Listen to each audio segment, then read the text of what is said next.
Nancy, bienvenida a Construyendo Fiabilidad. Muchísimas gracias, Alejandro. Nada, es un placer tenerte por aquí. La verdad es que estoy contento, tenía bastante ganas de hablar contigo, así que vamos a ver qué sale durante este rato de Vamos a ver qué conversación. sale, exacto. La primera pregunta me interesa mucho. ¿Qué representa la tribología para ti? Una manera de vivir mi trabajo,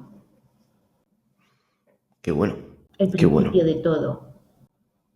¿Y cómo llegaste a esto? ¿Cómo llegaste a la tribología, a la lubricación? ¿Cómo aterrizas? ¿Cómo llegas? Bueno, desde hace 15 años que estoy en el departamento de mantenimiento y en lubricación. Yo vengo de un sector que curiosamente no tenía nada que ver, o yo creía que no tenía nada que ver con la tribología, y sin embargo creo que vengo del mejor sector posible para entender qué es la tribología, porque ya formaba parte de mí antes de dedicarme a la tribología, sin yo saberlo. ¿Qué sector es? Yo estudié medicina Ah, y he amigo. descubierto que efectivamente todas las articulaciones humanas tienen un sistema de lubricación elástico. O sea que, a ver, espérate. ¿Estudiaste medicina? ¿Llegaste a ejercer como médico? Estudié, pero no me refiero. Nunca dejé. Una historia muy larga, Vale, fascinante también, pero que nada tiene que ver con el día de hoy, que ya en otro momento, si tú quieres. vale, vale. Y entonces, ¿y el cambio a introducirte fue por casualidad? ¿Fue por qué te llamó la atención? Porque la vida es pura provocación, Alejandro. La vida es pura provocación, entonces yo trabajaba en un laboratorio de aparatología médica, hacía rehabilitación de suelo pélvico, vendía y formaba aparatología de medicina y estética, y el dueño del laboratorio italiano se jubiló y pasó a llevarlo las hijas. La siguiente generación no estaba de acuerdo con la metodología de trabajo del padre y todo lo que conllevaba que trabajábamos con el padre, pues fuimos fuera. En una época de crisis donde en pleno, fíjate, 2008, en plena crisis, yo Sí. tenía que reconvertirme, sumado a que en aquel entonces mi pareja había emprendido un proyecto, pues necesitaba yo trabajar, y llegó a mi vida una persona que trabajaba en lubricación y me dijo si quería comenzar a ser vendedora de lubricantes y de aleaciones para soldadura y de tratamientos de superficie. Y así fue como pasé de vender aparatología médica a ir al sótano de los hospitales a vender soldadura Eso es la verdad. Qué bueno. o a aprender a vender lubricantes. Y evidentemente una mente tan inquieta como la mía, donde la curiosidad es el gran motor de mi vida, y la especialización, pues, es decir, yo si hago algo, lo hago con toda la pasión y con todo el cariño, y trato de entender lo que hago, y así fue como me fui especializando.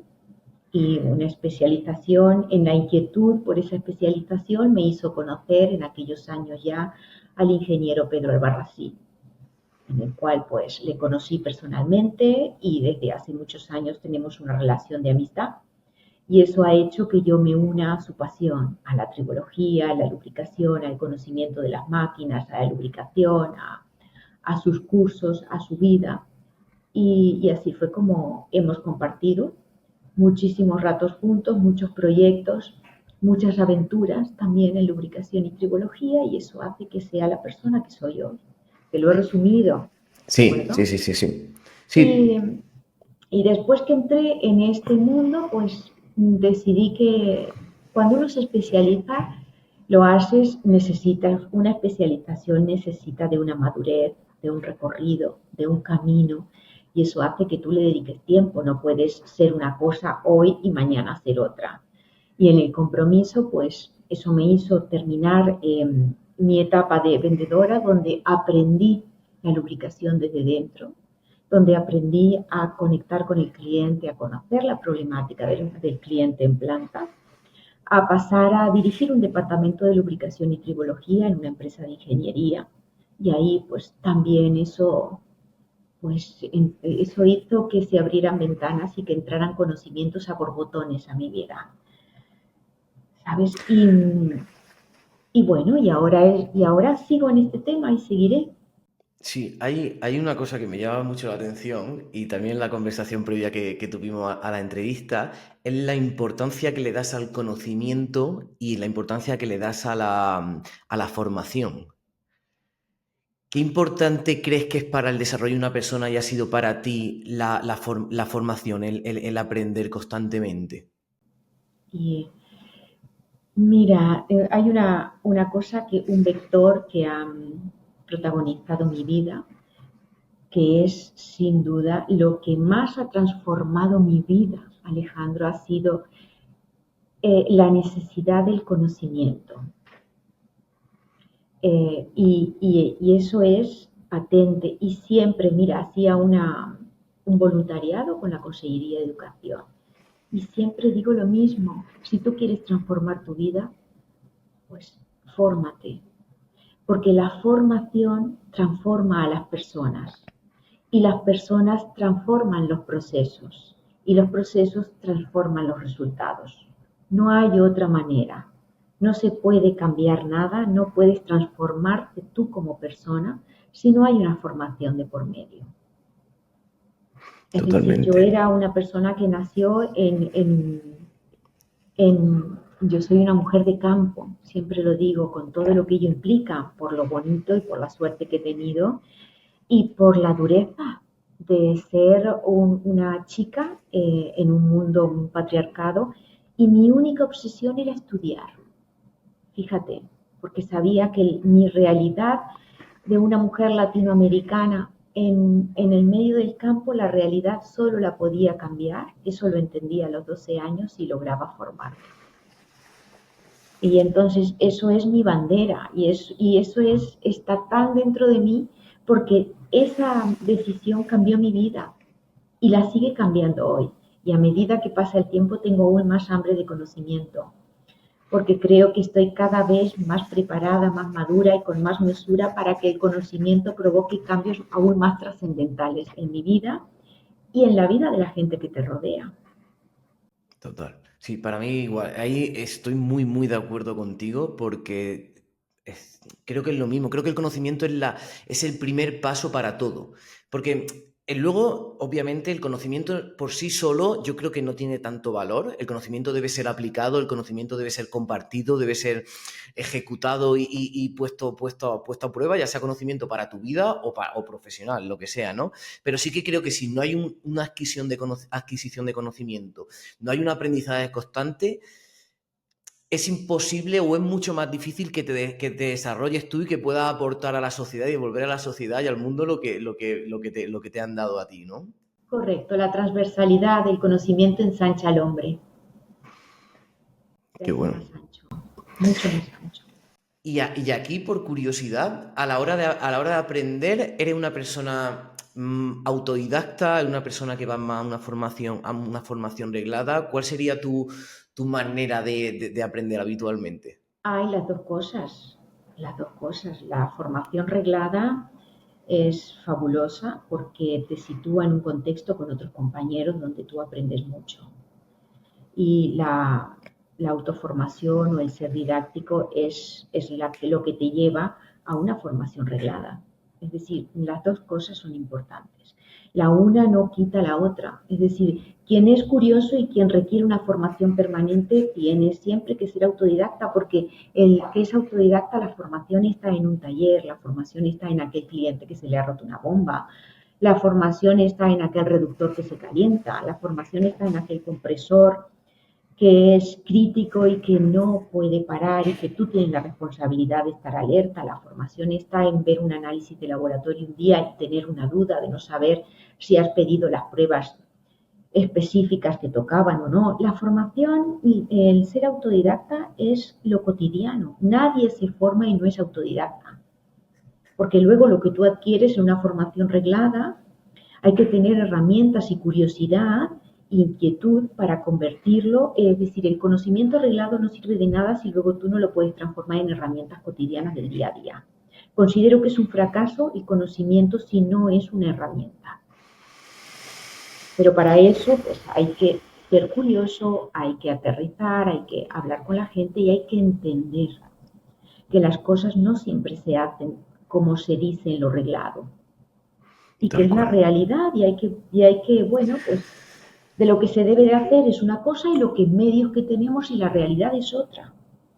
La frustración está si tú quieres pasar de lo reglado a hacerlo exactamente igual en planta y a veces no es posible. Sí, sí, sí, sí, sí, totalmente. Creo que uno de los principales problemas que podemos encontrar entre la academia, universidad, formación reglada, ¿vale? Yo reconozco que soy bastante crítico con esta parte, pero porque yo soy una persona muy autodidacta y que aprende por sí solo desde hace muchos años, pero veo que hay un gap muy importante entre lo que se da en la academia, se da en la universidad y tal, y luego lo que sucede realmente en planta. El conocimiento, todo el conocimiento que hay, la realidad es que no se está aplicando en planta, no se está llevando a la realidad. Creo que hay una distancia muy importante. Y creo que muchas veces también es porque las personas que estamos, cuando tienen la oportunidad de aprender, no hay suficiente curiosidad en profundizar. Lo que tú has dicho, oye, tengo un compresor, tengo un reductor que me está fallando, tienes una oportunidad de oro para profundizar más. Es decir, no te quedes con, bueno, falla o con la primera teoría, con la primera hipótesis. Es decir, creo que ese es el momento en el cual tienes que profundizar, tienes que ir, vale, a entender lo que tú has dicho, que te llame la curiosidad. Creo que esa es la clave de todo. Decir, oye, ¿qué está pasando? ¿Qué es lo que realmente está pasando?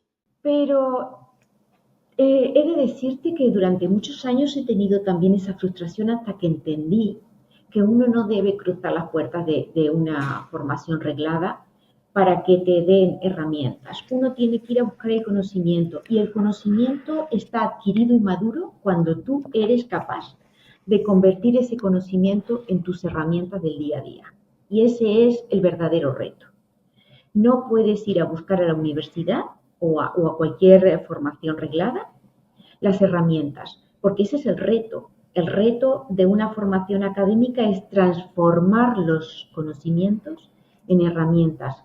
A ti se te dan los conocimientos y ¿cuándo se aprende? Cuando tú transformas, interiorizas, procesas y conviertes lo que has aprendido en herramientas para tu día a día. Y eso es fantástico. Pero es difícil. Es, Es es muy decir, difícil porque eso no estamos preparados, no se claro, nos forma tampoco con un espíritu crítico. No se nos forma ese espíritu crítico, bueno, pues te echan los claro. perros y con lo que hay lo aprendes. Sí, ahí lo también con unas cosas que quería comentar, ya pasar antes a la trilogía, es la importancia también de estudiar y profundizar y aprender de otras cosas que no sean tan técnicas y que no tengan nada que ver o que aparentemente no tengan nada que ver. Lo que acabas de decir, el espíritu crítico. Eso podríamos decir que es más filosófico, ¿no? O capacidad de analizar, de pensamiento lógico, racional, el utilizar otras disciplinas para ser capaz de poder interconectarlas, ¿no? Y sacarle más partido a lo que hace. Es decir, creo que también no solo tienes que estudiar de tu conocimiento técnico, sino también meter otro tipo de disciplinas que te atraigan para poder luego conectarlas y realmente poder llegar a la sabiduría, ¿no? En el tema que controlas. Sí, totalmente, Alejandro. Y además no nos olvidemos que quienes estamos en mantenimiento somos vendedores natos. Continuamente tenemos que estar vendiendo, cambiar mentalidad, entender a la gente. Yo soy muy de la idea de que el conocimiento por sí solo alimenta el ego y hay que tener mucho cuidado, eh, hay que alimentar el alma, el espíritu, hay que estudiar filosofía. Soy muy crítica con eso. Yo soy partidaria de que no podemos pasar por ninguna formación reglada ni por la vida sin tener un acercamiento con la filosofía, porque eso te forma como persona. Creo que no hay ninguna herramienta más poderosa que la filosofía para alimentar el espíritu crítico, para ampliarte el universo del conocimiento. Si tú entiendes filosofía, amplías mucho tu cimiento y a partir de ahí puedes construir tu profesión y tu persona. Por lo Total. tanto, yo sí que creo que hay que tener mucha formación en comunicación y mucha formación en filosofía. Sí, y luego para mí también es que cuando estudias, sobre todo filosofía, empiezas a intentar entender el mundo dentro de tus limitaciones que tenemos como seres humanos, te da herramientas para utilizar, digamos, el pensamiento crítico o el sentido común que a lo mejor se utiliza para problemas que, oye, no tengo el conocimiento técnico ni sé a lo que me estoy enfrentando, pero si utilizo el sentido común y utilizo, oye, ¿cómo me enfrento a este problema? ¿Cómo lo resuelvo? ¿Cómo puedo pensar críticamente? ¿Cómo puedo analizar todos los datos? ¿Cómo intento no estar sesgado por una perspectiva y tengo la capacidad de verlo de una perspectiva diferente? Creo que eso no es conocimiento técnico, eso es más conocimiento de filosofía o de entendimiento del mundo, pero que te permite enfrentarte a problemas que quizás técnicamente no estés preparado, pero que gracias a estas bases te permita enfrentarlo y saber, vale, lo que necesito es aprender esto, voy a buscar a la persona que me pueda ayudar en esta parte, o voy a buscar el libro, el conocimiento, la empresa, el contacto adecuado, pero sí que necesitas tener esa capacidad de ver los problemas con perspectiva, si no, nunca vas a llegar a profundizar y no sé, creo que es una herramienta muy valiosa. Sí, sí, sí. De hecho, creo que una de las cosas, lo que más me ha aportado la filosofía ha sido eh, buscar la sabiduría, la virtud, el marco real donde estamos, que a veces es muy difícil crear un marco real donde no nos perdamos en cosas que ni dependen de nosotros, ni son reales, ni y muchas veces son sesgos. Es decir, ¿cuál es mi marco real y qué puedo hacer? El pragmatismo, curiosamente o contrariamente a lo que se crea, parece que la filosofía es filosofar, es salirte de tu mundo real. Sin embargo, nada me ha aportado herramientas más reales y pragmáticas para enfrentarme a un mundo tan técnico como la filosofía. Totalmente de acuerdo. Me encanta. Sí, sí, sí, totalmente de acuerdo. Creo que sí, que es la base de todo. Sin esto no vas a poder llegar a lo que vamos a hablar ahora, a la parte técnica. Sin la filosofía no estaríamos tú y yo hablando aquí, porque Por- por- nace de la inquietud de generar un marco real Tal cual, para tal cual. aterrizar conocimientos y transformarlos en herramientas. Sí, mira, una de las cosas que me encanta y que estoy aprendiendo con estas charlas, claro, yo hablo con gente totalmente diferente, ¿no? Pero estoy viendo que todas las personas con las que me pongo a hablar tienen esa profundidad, ¿no? Esa capacidad de decir, no, no, al final lo técnico es importante, pero lo verdaderamente importante es esto, es entender esta parte. Sí, sabes que también te digo que todos con los que suele, o las entrevistas que yo he visto, tenemos un denominador común a nuestras espaldas y es mantenimiento. Y mantenimiento es una escuela de vida maravillosa. Mantenimiento tienes que tener mano izquierda, tienes que saber negociar, tienes que tener paciencia, tienes que estar preparado para atender fallas, averías, tienes un componente humano muy importante, tienes que lidiar con gerencia, con compras, con producción, con calidad y eres el foco, fíjate que mantenimiento sí será importante que es el que cuida el activo de la empresa. Todo nace y muere el mantenimiento. ¿Entiende? Entonces, el personal de mantenimiento es un personal con las espaldas muy trabajadas, Con muchas cicatrices. con muchas cicatrices. Sí, esto no sé si es una impresión mía y obviamente depende de cada empresa porque es muy difícil Sí. generalizar, pero ¿no te da la sensación también de que a veces en algunos sitios, creo que cada vez se valora más, pero en algunos sitios los departamentos de mantenimiento están un poquito infravalorados? Em, bueno, eso es una tendencia que depende de nosotros mismos. Yo creo que no debemos esperar que se nos dé el valor lo tenemos que dar nosotros mismos. Vale. Eso es, para mí, es un cambio de actitud que nace de dentro de nosotros mismos y de cómo hacemos las cosas. Si nos dedicamos a apagar incendios, evidentemente el valor no te lo tiene que dar nadie, porque ya eres un miserable apagando incendios. Y hablo miserable no despectivamente, sino de que qué lugar ocupas en la empresa cuando tu actividad es ir a apagar incendios. ¿Quién te da el valor? Pues tú mismo. Si yo soy una jefa de fiabilidad o jefe de mantenimiento, primero necesito desarrollar una cultura dentro de mi departamento, una cultura de lubricación. Segundo, tengo que formar a mi personal. Tercero, tengo que entender cuál es el proceso que voy a seguir, porque entiendo que dentro de los procesos que se tienen que llevar a cabo para generar producción, eficiencia y rentabilidad dentro de mi departamento de mantenimiento, tendré que trabajar y crear un departamento de lubricación basado en la filosofía de las cero fallas o de la fiabilidad de los activos, y para eso tengo que tener cuáles son los 5 puntos importantes. ¿Entiendes? Entonces yo creo que ha dejado el momento de quejarnos de cómo nos ven y mostrarnos como realmente somos. Es decir, el valor no viene de lo fuera, el valor no te lo da nadie, el valor es tuyo. Yo no necesito que me den un valor. Ya sabemos que mantenimiento es imprescindible. El mantenimiento es el que cuida el activo de tu empresa. La lubricación es una herramienta de productividad. El personal de mantenimiento es el que está todos los días en planta sacando la producción. Entonces, no necesito que mantenimiento sea visto. No, mantenimiento, el valor que me den de fuera es, no, el valor ya me lo doy yo y a mi equipo. Eso es un paradigma que tenemos que cambiar. No vale por cómo te vean, valemos por cómo nosotros actuemos con nosotros mismos.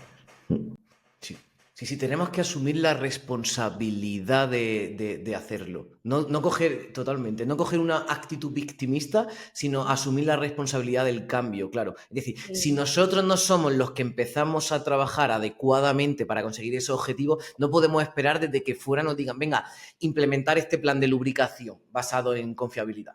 No va a venir, eso no va a pasar. No va a venir. Por lo tanto, ¿cuáles son los retos que tenemos para el 2025? Quizás pensar que tenemos que cambiar nuestra mentalidad, que tenemos que perseguir presupuestos que sean reales y que sean lógicos, que tenemos que hacer pensar en la capacidad humana, es decir, en la formación y en el querer hacer de la gente, y entender que esas dificultades no son dificultades, son retos. Hay que transformar esas dificultades en oportunidades y aprender a ver la lubricación desde dentro. Claro. Vamos a pensar ahora que estamos en una planta industrial, ¿vale?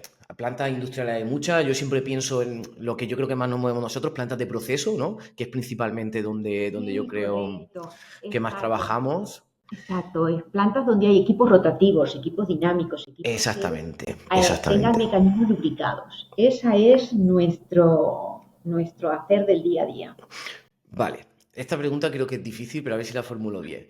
Dentro de este contexto, para una persona que nunca haya oído la palabra o que no la conozca demasiado, ¿cómo le podemos explicar qué es la tribología y cómo afecta a la fiabilidad y mantenibilidad y mantenimiento de su planta industrial? Te cuento una historia. Vale, así se entiende mejor, seguro. Bueno, primero voy a poner en contexto para quien nos escuche. Hablar de tribología es hablar de los cimientos de la fiabilidad, del principio de todo, ¿de acuerdo? La tribología no existía hasta 1960, ¿de acuerdo? Antes de eso no existía, no se había oído hablar, o sea que relativamente es bastante reciente. Se desarrolló como tal el término de tribología y lo que quiere decir en la Universidad de Leeds en Inglaterra, donde dos estudiantes de ingeniería se pusieron a estudiar el fenómeno de fricción que ocurría en los mecanismos sometidos a elevadas cargas y bajas velocidades.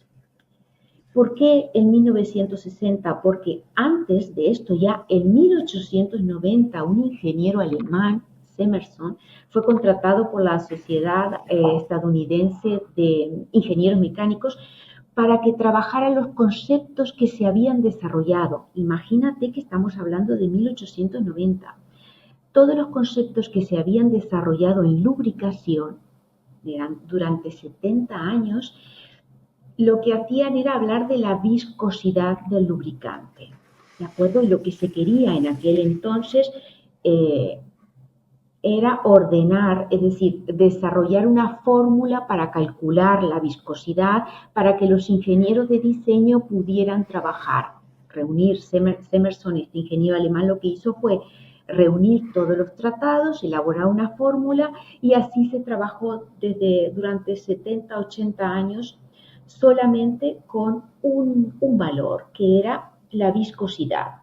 Pero todos sabemos que cuando un mecanismo, y lo voy a contar así para hacerlo fácil, cuando se pone en marcha, pues influyen dos mecanismos que tienen un movimiento relativo entre sí y que necesitan una lubricación.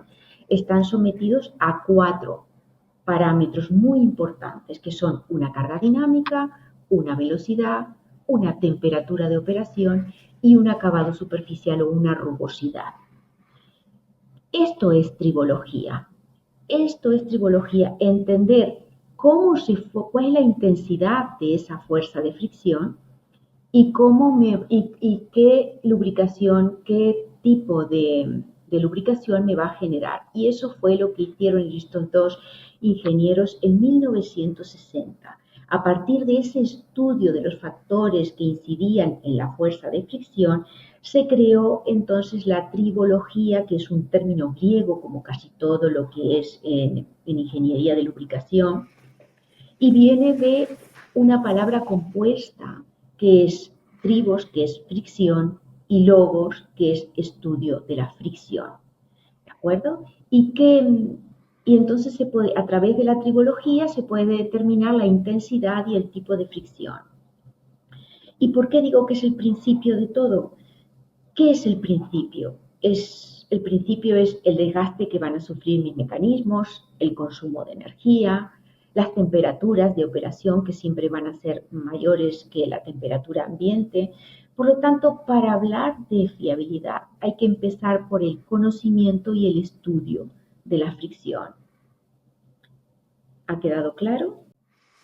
Sí, haría que la gente que nos esté escuchando pensase en la cantidad de equipos en su planta en el cual está habiendo un movimiento relativo entre dos partes. Correcto. Porque yo recuerdo que yo no vengo del mundo de la tribología, vengo más de la mecánica, pero hace 2, 3 años, cuando empecé a profundizar sobre este tema, cuando te pones a pensar y analizar la importancia que tiene la tribología en una planta industrial de proceso, te peta la cabeza, como diríamos en mi pueblo. Correcto. Tú fíjate que durante 70, 80 años se sabía que la película lubricante tenía una viscosidad y en eso se basaba todo lo que era la lubricación.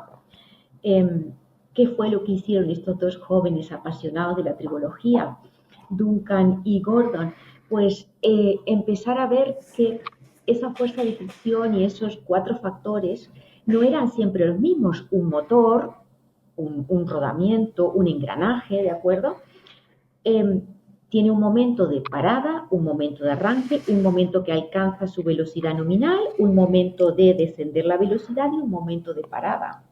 ¿De acuerdo? Esa es la aportación, el hecho de entender que cuando no se forma la película lubricante, cuando las dos superficies lubricadas no están separadas, tenía que haber algo más que hiciera que no se desgastara, que no hubiera una fricción metal-metal y se llegara a una falla, porque efectivamente el motor paraba, el motor arrancaba y no había todavía película lubricante. Estos dos chicos eh, hicieron un trabajo de investigación maravilloso, desarrollaron la famosa teoría de la fluidodinámica aplicada a los engranajes de los reductores de velocidad en 1959 y presentaron este trabajo en el Congreso de la Asociación de Ingenieros Mecánicos Británicos. Y me encanta cuando leo todavía a Duncan decir que éramos dos jóvenes excitados por lo que estábamos descubriendo y sin embargo, una vez que presentaron el trabajo, Alejandro, no hubo ni una sola reacción, no pasó nada. Hasta que un día, tiempo después, recibieron una carta de un veterinario australiano que había leído el trabajo de estos chicos. Y este veterinario estaba preocupado porque sus toros de reproducción estaban siendo afectados por un problema en las articulaciones. Y fíjate que esto todavía hoy nos pasa, es decir, cuando creemos que no pasa nada, pasan muchas cosas. Y cuando llegamos a una dificultad, porque esto les abrió a esos dos chicos el desarrollo de varias prótesis y un equipo de trabajo en bioingeniería maravilloso. Y por eso la gran aportación de estos chicos es entender que en la lubricación no solamente hay película lubricante, sino que escoger un aceite está muy vinculado con los modificadores de fricción. Es decir, con ese aditivo que va a recubrir la cresta de la rugosidad y los valles para que cuando el mecanismo baje de velocidad no haya un contacto metal-metal. Y todas estas historias son fascinantes. ¿Sabes cuándo cómo se descubrieron? Bueno, yo me lío con las historias. No, no, me parece increíble, me encanta. En Lo desconocía. 1980 en Estados Unidos los tanques de guerra salían y iban al campo de batalla. ¿Y cuál era el problema? ¿Qué crees tú que podía causar un gran problema para los ingenieros mecánicos que desarrollaban, ¿no?, los motores diésel de los tanques de guerra? En un momento determinado se dieron cuenta que en un conflicto, un tanque, si sufre un alcance en el cárter del motor, es decir, en el blindaje inferior, se fuga el aceite, ¿verdad? Y se pusieron a desarrollar aditivos o modificadores de fricción o aditivos de extrema presión, que son los que hoy en día se conocen como de tercera generación, que pudieran minimizar como mínimo 50 kilómetros la pérdida del aceite y la subida de temperatura por aumento de fricción, y que estos tanques de guerra en esos 50 kilómetros pudiera el modificador de fricción sacarlos de la zona bélica. Y realmente eso, en los años 80, estos EP de tercera generación estaban basados en boratos y tungstenos, y ¿sabes qué? Funcionaron. Por lo tanto, estamos rodeados de estudios de tribología. La vida es tribología. No solamente hay que ir a una fábrica. Tú cuando caminas, cuando te duele la rodilla, cuando tienes una pequeña dificultad en la cadera, todo es tribología. Este gesto que yo estoy haciendo con las manos, todo es tribología.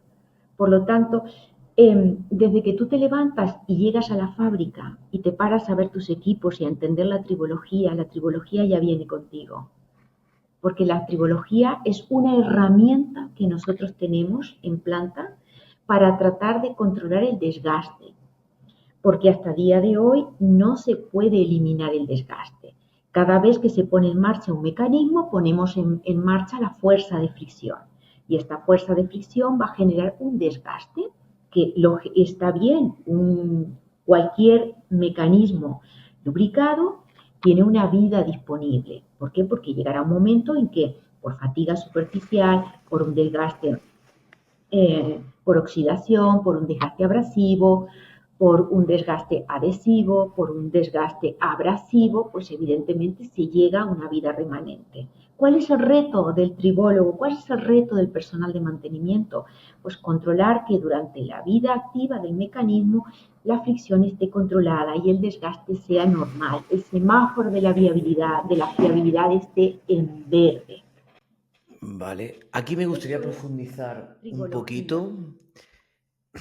¿Qué diferencias puede haber en una planta o en un equipo? Vamos a simplificarlo mucho más. En un equipo, no sé, rodamiento, engranaje, en cualquier equipo dinámico, en un mecanismo.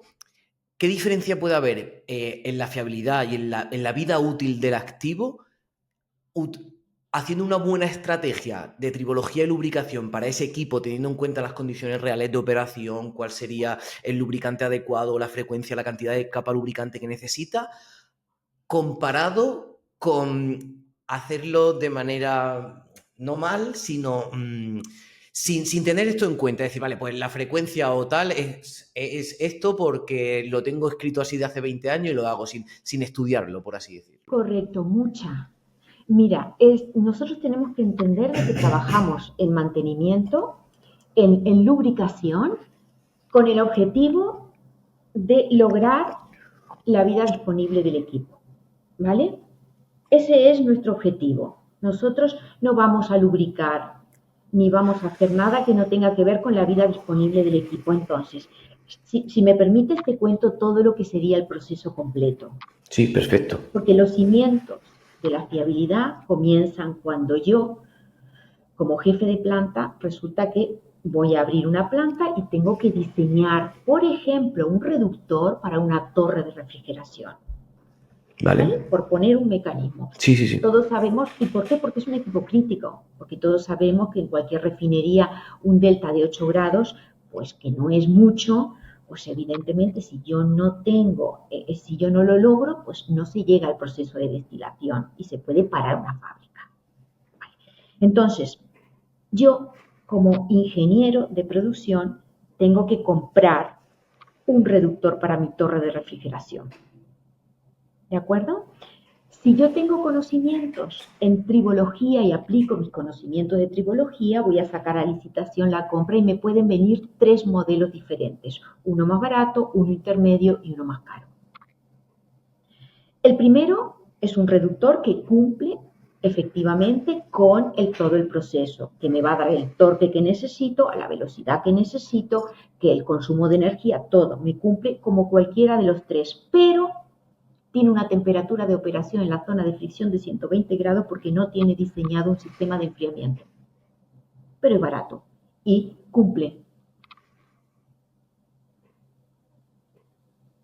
Como buen conocedor, yo sé que esa temperatura de operación en el cárter, lo primero que tengo que saber es que, como tribólogo, que me va a afectar a la fatiga de los componentes metálicos de la zona sometida a fricción. Y entonces, si yo lo que voy a estar haciendo con esa temperatura es que los componentes se me fatiguen antes. Y voy a tener pérdida de material y no voy a llegar a la vida disponible. Segunda opción, un poquito más cara. Pues ese mismo reductor tiene un sistema de enfriamiento y me lo venden a 80 grados de temperatura de operación. Y tercera opción, el mismo reductor con un sistema de enfriamiento y con un depósito que me garantice que la temperatura en la zona de fricción sea la que tiene que ser. Entonces ya estoy comprando fiabilidad, no estoy comprando un reductor, estoy comprando fiabilidad porque la temperatura en la zona de operación tiene 2 consecuencias. Una es la fatiga superficial, porque no nos olvidemos que los materiales tienen una curva de fatiga.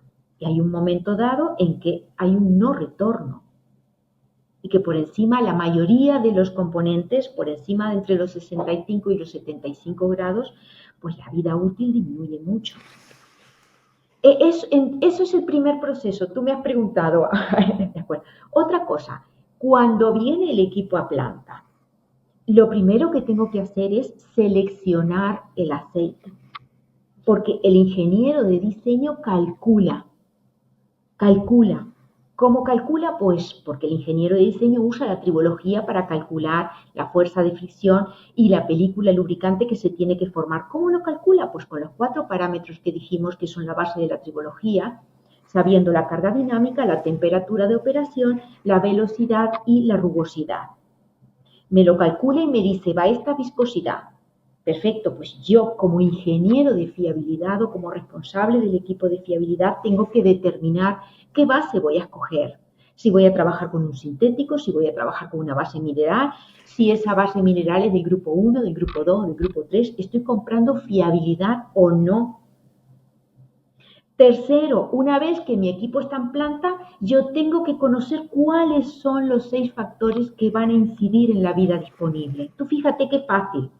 Y esos factores, la vida disponible es igual a 4 factores. El primero, escoger bien el aceite, la viscosidad y los modificadores de fricción y la base adecuada.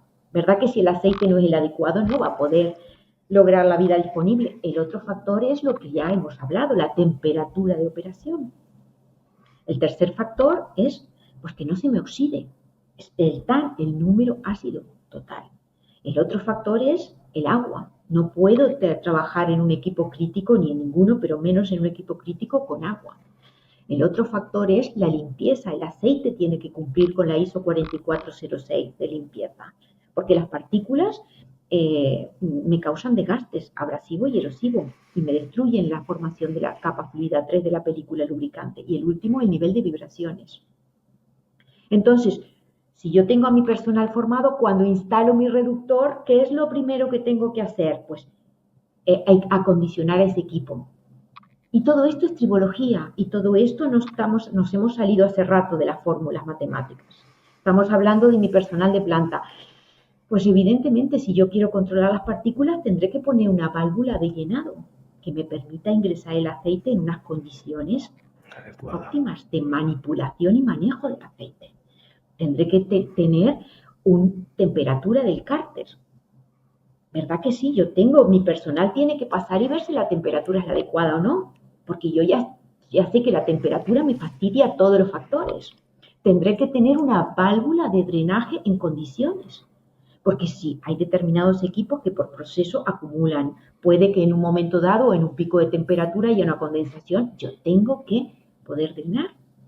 Un puerto de muestreo en condiciones que me permita coger una muestra representativa de la vida útil del aceite y de lo que está ocurriendo en la zona de fricción.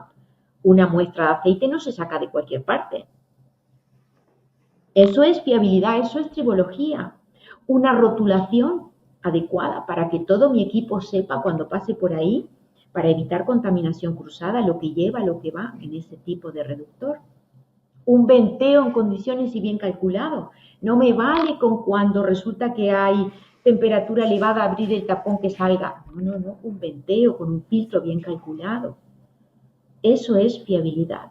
Eso es lo que hace la diferencia de poner un aceite, cualquiera, el que se haya comprado, y pues sacar una muestra de aceite para saber cómo está el aceite. No, es que la muestra de aceite no es para saber cómo está el aceite. La muestra de aceite, señores, es para saber qué es lo que está ocurriendo en la zona de fricción, para saber si yo estoy operando en semáforo en verde, en semáforo en amarillo o hay una falla catastrófica. Eso es fiabilidad y es sencillo.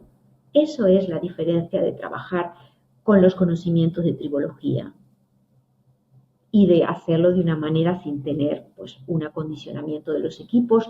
Y esto, fíjate la importancia de lo que he dicho, porque todo esto te lleva, primero, a tener un almacén, un manejo y una manipulación de los lubricantes como toca. Segundo, tener a tu personal formado, que no sean lubricadores, que sean tribólogos. Tercero, tener, primero, todos los equipos críticos tienen que estar bien clasificados, ya no por mapa de criticidad, que eso ya lo hacen todas las empresas, sino por condición de lubricación. Y todos los equipos acondicionados, bien clasificados y bien acondicionados. Porque si yo clasifico a mis equipos por condición de lubricación, sabré qué equipos críticos van a quedar en la ruta predictiva y qué equipos críticos por condición van a quedar en la ruta preventiva. Tú fíjate lo importante. Luego tendré que estar muy abierta a la proactividad. No puede ser que yo no pueda acceder a un equipo crítico porque se montó, resulta que la parte de arriba de un reactor, como es redonda, no se puede acceder. No. Y además, ¿cómo se cierra el ciclo? Pues con la gestión ambiental adecuada. Es decir, si yo hago todo esto y el equipo me dura la vida disponible, generaré menos relubricación, compraré menos aceite y lo más importante, no necesito comprar el reductor y un par de engranajes y un par de ¿cómo es? Sí, un par de engranajes o lo que toque. Sí, de rodamiento de sustitutos. Rodamientos, exacto. ¿Por qué? Pero trabajar de esta manera implica dejar atrás y descargar la mochila de la falla. Vivimos y tenemos miedos y trabajamos con mentalidad de falla, no con mentalidad de fiabilidad. ¿Se ha entendido o me he liado? No, absolutamente. Vaya masterclass, Nancy. No, Sí. Esto es fiabilidad. Esto es fiabilidad real, exactamente. Esto es fiabilidad. Y te das cuenta cómo la tribología es la base. La base de todo. Sí. La base de todo. Ya te has dado cuenta que he comenzado muy atrás. He comenzado desde el inicio, desde cuando empieza el proyecto. Y después hay otra cosa. hay otra cosa fundamental, cuando yo resulta que ese par de engranajes, por lo que sea, lo mando a taller a que me lo mecanice. Ah, amigo, ¿y qué mecanice? ¿Y qué acabado según la ISO 468, qué acabado me traes? Porque resulta que si no me traes el mismo acabado, ya el cálculo de diseño que hizo el ingeniero Ya no usando los vale. parámetros de tribología ya no vale. ¿Y en qué me repercute? Pues que la película lubricante ya no es la misma que se forma. Y la película lubricante tiene dos partes. La que separa, que mantiene a las dos superficies separadas, que es la cuña hidráulica, que necesita de una cierta velocidad y de una cierta viscosidad para que se forme. ¿De acuerdo? Ujú. Y evidentemente, pues otra parte que es para velocidades nominales por debajo de que se forme esa cuña, tengo que tener suficientes modificadores de fricción que sean capaces de soportar las cargas dinámicas cuando yo estoy parando el equipo o trabajando a velocidades donde no se ha formado esa cuña hidráulica. Todo eso se pierde en el momento en que yo mando a mecanizar y viene bien. Bueno, pero ¿y qué acabado tiene? Yo necesito que venga con este acabado, porque entonces pierdo la fiabilidad. Y perder fiabilidad, ¿qué se trata? Perder fiabilidad, se trata, pues, trabajar con temperaturas más elevadas. Eso genera agua, que era otro de los factores. Trabajar con temperaturas más elevadas, dependiendo de las bases, me genera oxidación, me genera alteraciones en la viscosidad. ¿De acuerdo? Todo eso aumenta la fatiga superficial y empiezo a perder partículas y hace que aumente la ISO 4406. Y todo eso, ¿qué es lo que hace? Que se oxide y además que afecte a las vibraciones. Y ya tienes los 6 factores. Si tener fiabilidad en planta es controlar los 6 factores. Desde tu experiencia, ¿qué nivel de implantación real tenemos en nuestras plantas A industriales? trotos, a trotos. Cada vez hay más conciencia, ¿de acuerdo? Cada vez se cuida más la limpieza. La gente comenzamos a entender que tú imagínate una cuña hidráulica que se forma a 950 RPM, lo que puede suponer niveles de 800.000 o 1.000.000 de partículas de 4 micras. Eso lo que hace es que desestabilice y rompe la cuña hidráulica. Si yo rompo la cuña hidráulica, la capacidad de amortiguar es mucho menor. Cada vez se comienza. Lo que pasa es que sí es verdad que es difícil hacer una selección correcta del lubricante. La mayoría de la gente dice, vale, pues el fabricante del equipo me lo ha dejado trabajando así, pues está bien, por algo será, pues ha trabajado siempre así. Y nosotros, el equipo de lubricación, tiene que saber todos estos pasos, ¿de acuerdo? Y además herramientas maravillosas. Yo he vivido fallas con Pedro Albarracín que me han dejado muerta. Es decir, una vez que tú entiendes de tribología, sabes que cuando se aumenta la temperatura de un equipo, lo primero que tienes que saber, que pensar no es en bajar la temperatura, sino en saber qué es lo que está pasando en la zona de fricción. ¿Ha habido un aumento de la carga dinámica? ¿Por qué ha aumentado la fricción? El equipo no está bien diseñado, no se está cumpliendo con la tercera función del lubricante, que es evacuar y disipar el calor. ¿Qué es lo que ha pasado? Pues resulta que porque ha habido una sobrecarga dinámica, la cuña hidráulica ha bajado y yo podría reforzar ese aceite con aditivos de antifricción que compensen. Es decir, entender tribología te lleva a resolver los problemas, a jugar como en un puzzle. Porque lo que yo no puedo es ni dejar el equipo crítico fuera de servicio si no está programado, ni perder vida disponible. Y yo tengo todas las herramientas. Pero para todo esto lo primero que hay que hacer es acondicionar los equipos. No me puedes mandar a mí a sacar una muestra de un reductor en la válvula de drenaje del depósito, porque la muestra no es representativa de lo que está ocurriendo en el equipo, la muestra es representativa de la suciedad o no que tú tengas en el depósito. Otra cosa, una mirilla de aceite en condiciones. No, no me digas que no has visto mirillas de aceite Joder, pintadas. si yo te contase. Pintadas, se ven. Se ha normalizado eso, se ha normalizado que no sepamos que el reductor trabaja a 100 grados y es normal. Y como yo tengo un aceite con alto índice de viscosidad, ya me baste. Pero es que la temperatura, es decir, se está mejorando mucho, Alejandro, pero se necesita formación. Y yo no acuso al personal de mantenimiento, a veces es que no hay la posibilidad de formarse, ¿entiendes? Entonces, yo sí que le doy mi voto de confianza y cada vez hay más gente con más ganas de formarse, de entender lo que pasa y de cambiar cosas. ¿Qué errores más comunes serían los que has dicho lo de, por ejemplo, una mirilla que no está en condiciones, que está pintada, que no se está utilizando, coger la muestra de un lugar que no es adecuado? ¿Qué errores más podríamos añadir como El los venteo, más habituales? no tener un venteo. A veces ponemos un venteo y no está bien calculado. Entonces el filtro pues se nos satura, se nos cambia de color y nos cansamos y resulta que, bueno, pues, ¿para qué? Eso es porque no está bien dimensionado. Hay una formulación muy fácil que se dimensiona. Eh, por ejemplo, en equipos críticos, en compresores, en grandes equipos, no vale con una muestra en el depósito. Hay que tener tantas muestras que recojan información de cada uno de los componentes sometidos a fricción, de los mecanismos lubricados.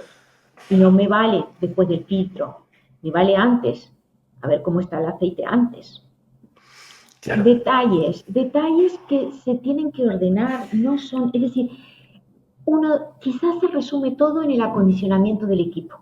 Fíjate lo que te claro, digo, que no es nada caro. Poner una mirilla no es caro.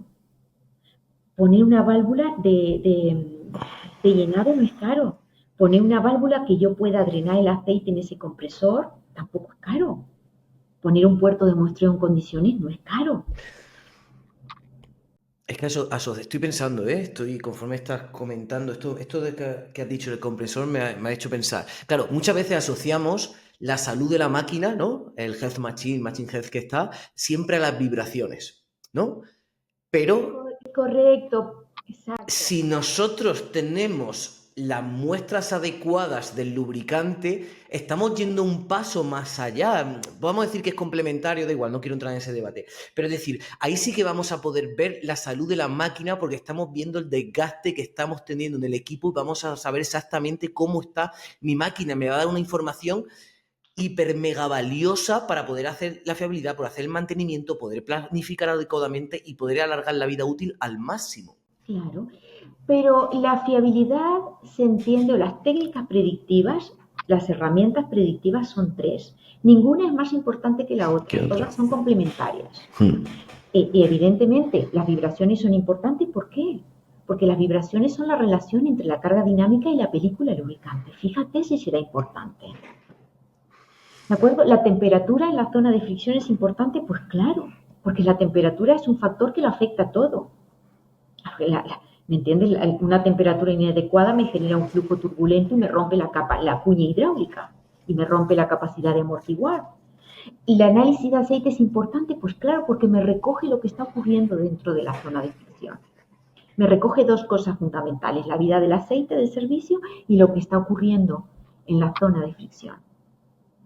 ¿Entiendes? Entonces, no se puede obviar ninguna técnica predictiva, porque hacer mantenimiento predictivo solo con una herramienta no es mantenimiento Sí. predictivo. Es que No resolver lo todos los es. problemas con un No lo es. martillo. A veces necesita un martillo, necesita Exacto. destornillador. Exacto. Y además, la falla ocurre cuando se rompe la película lubricante. Por lo tanto, lo que da fiabilidad es la película lubricante. Por lo tanto, la diferencia competitiva es el lubricante. Por lo tanto, la lubricación es una herramienta de productividad. ¿Sabes? Entonces, hay que armar la historia de otra manera. Hay que armar la historia desde los cimientos, mi casa, el edificio que voy a construir. Tiene que tener una base en la tribología y en la lubricación. Pero la realidad es que nos encontramos, sobre todo yo trabajo a nivel nacional, con que no podemos construir las plantas de nuevo porque ya están hechas. Correcto.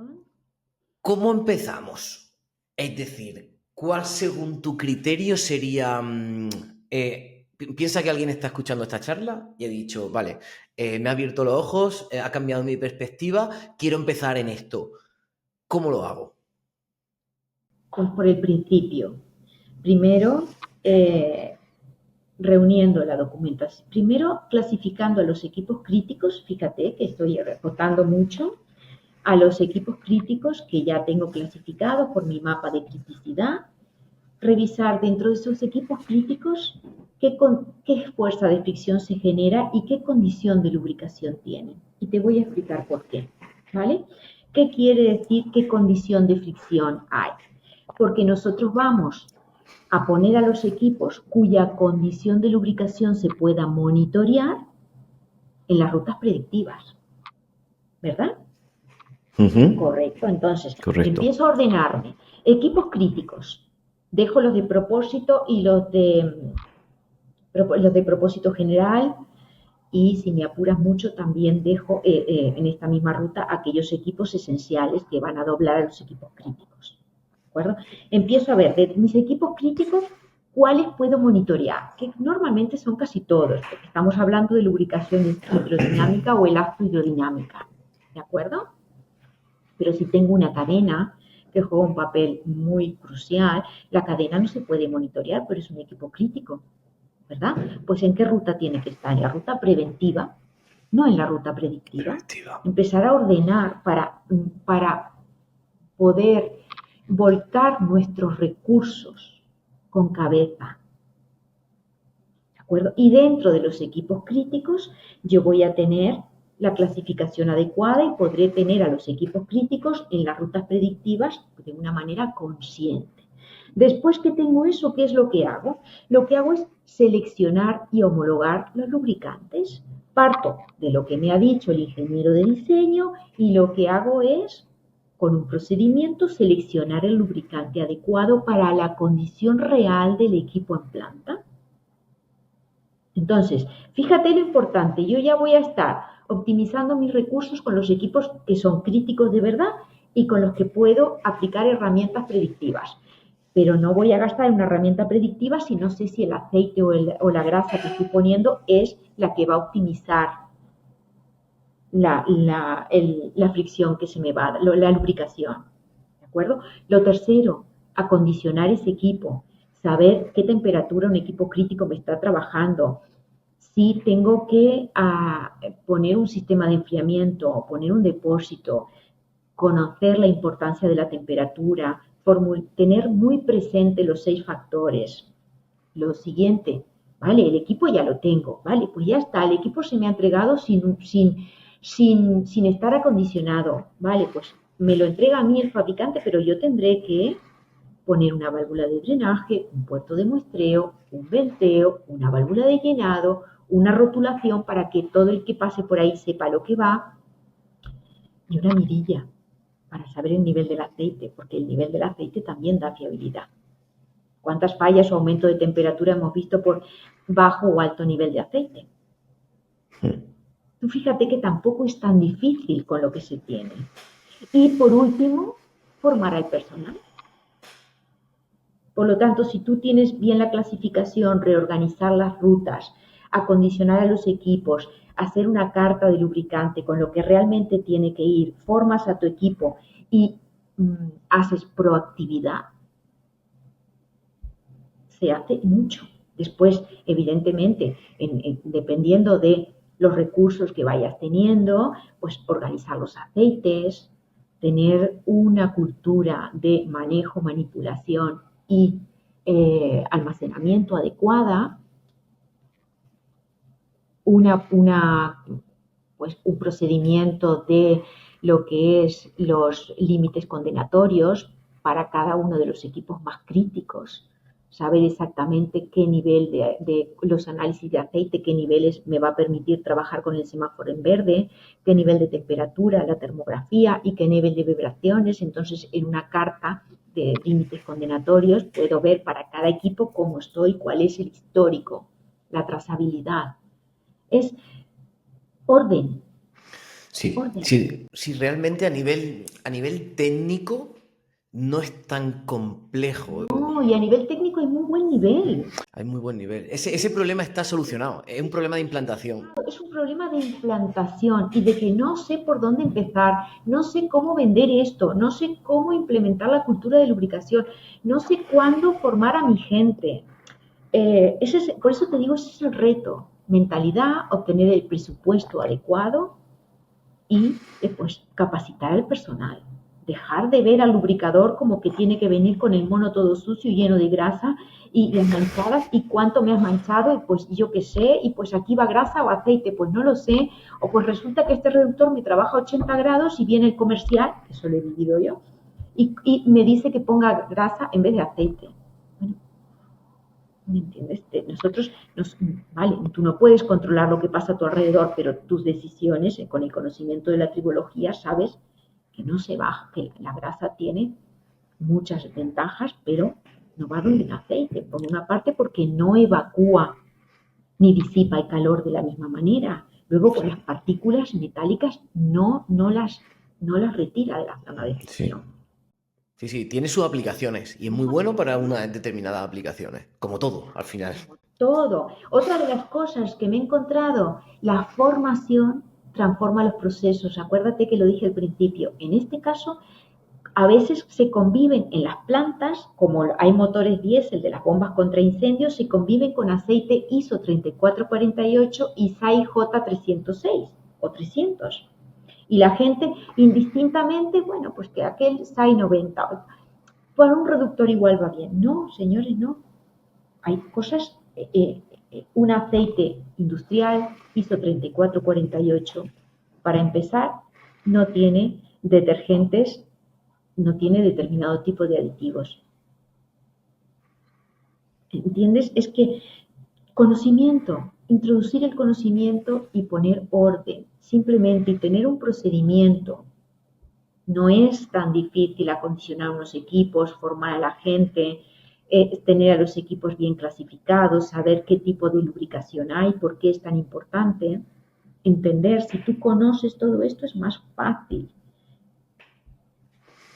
¿En qué parte de este proceso puedes ayudarles tú a los clientes, Nancy? Pues como te estoy ayudando a ti ahora mismo a entender el proceso, hacer las cartas de lubricación, enseñar y dejar un procedimiento de cómo se selecciona un aceite para que se pueda homologar y catalogar el lubricante que lleva cada uno de los mecanismos, cada uno de los equipos, pues en el acondicionamiento, el manejo y la manipulación de los lubricantes una vez que se compran, en el acondicionamiento de los equipos, en la optimización de los 6 factores que te van a dar fiabilidad, en la formación del personal, es en la implementación de todo el proceso. Todo ¿Cómo eso, pueden, formación. cómo, la formación? Sí, aparte Formación. sí, es como el primer paso de todo, ¿no? Es decir, a partir de la formación, porque hay que entender esto para poder darle la importancia adecuada, si no, no se la vas a dar. No, claro, exacto. Primero que otra de las cosas que también se tiene que tener en cuenta es que la empresa tiene que tener un grado de madurez en cuanto a cultura de lubricación. Él siempre se ha hecho así y siempre se ha hecho así. Todavía lo veo y bueno, pues evidentemente ahí tampoco hay mucho por hacer. ¿De acuerdo? Ya. Pero si hay una inquietud de querer mejorar, pues los costes no son elevados para lo que se llega a obtener y son resultados que se ven a corto plazo. ¿Sabes? Y entonces, ¿por dónde se comienza? Pues quizás por tener una fotografía de qué es lo que está ocurriendo y cómo tengo el departamento a través de una auditoría donde yo pueda auditar cada una de las áreas que conforman una lubricación centrada en la fiabilidad. Y a partir de ahí el proceso de implementación bien implementado pues lleva quizás 2 años, 3 años, porque como tú muy bien comentabas, yo parto de una realidad de mi planta. Hay cosas que yo no voy a poder echar marcha atrás ni volver a rediseñar, pero sí que voy a poder pues tener un pequeño presupuesto para acondicionar los lubricantes. Resulta que pues este año voy a formar a mi equipo, pues me voy a dedicar a hacer una lista de los equipos críticos, más críticos que tengo en planta para poder acondicionarlas. Voy a comenzar a plantear mis rutas predictivas desde otro punto de vista. Y muchas veces me he encontrado donde se recogen datos y no se saben qué hacer con los Con los datos. datos. Sí, sí podríamos, si pudiésemos resumir, sería tipo auditoría, formación, consultoría, ¿no? Es decir, hacer las especificaciones adecuadas. Yo creo que iría ahí un poco en paralelo. Implantación de todo lo que se ha trabajado y ya la Correcto. recogida de datos y toma de decisiones para mejorar y cómo está funcionando todo. Exacto. Y además esto no es una cosa que se implanta un día y ya está. Esto es una cultura. Es decir, eh, quizás, ¿cuál es el reto? Pues ver la lubricación desde dentro, ¿vale? Con un presupuesto adecuado y disponible, vender adecuadamente el programa de lubricación, que no es fácil, cambiar la mentalidad, elegir el lubricante adecuado. Bueno, lo que decía antes, mentalidad, presupuesto y capacidad. Capacidad Mentalidad, humana. mentalidad, presupuesto y capacidad humana. Ese Me es el gusta. reto, porque esa es la dificultad que tenemos que convertir en oportunidades. Ese Totalmente. es el reto, la dificultad para convertir en oportunidad. Nancy, muchísimas gracias. No sé si quieres añadir algún último comentario.